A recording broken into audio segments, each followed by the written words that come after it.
உலகளாவிய தாக்கத்தை ஏற்படுத்தி வந்த அமெரிக்கா ஈரான் யுத்தம் முடிவுக்கு வந்து இரு நாடுகளுக்கிடையே முதல் கட்ட ஒப்பந்தம் கையெழுத்தாக உள்ள நிலையில் அதன் தாக்கம் எவ்வாறு இருக்கும் என்று மக்கள் குரல் பகுதியில் மக்கள் தெரிவித்த கருத்துக்களை பார்க்கலாம்.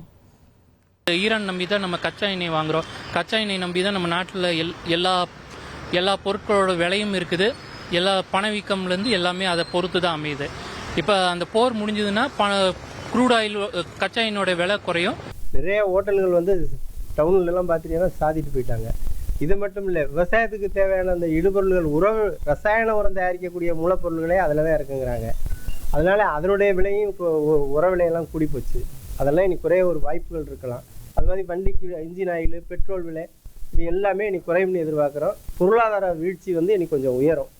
ஒப்பந்தம் போர் நின்றுச்சுன்னா பெட்ரோல், டீசலு, கேஸ் எல்லாம் தட்டுப்பாடு இல்லாமல் கிடைக்கும். இது சர்வதேச அளவில் வரவேற்கத்தக்கது.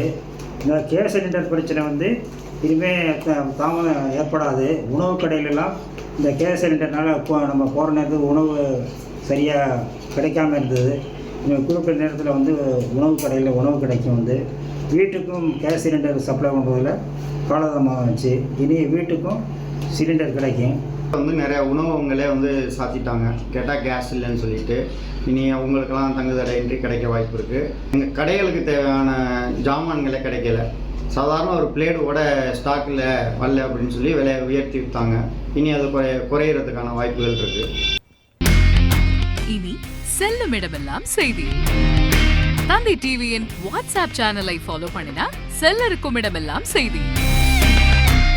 இதோ QR கோட் இப்பவே ஸ்கேன் பண்ணுங்க, ஃபாலோ பண்ணுங்க.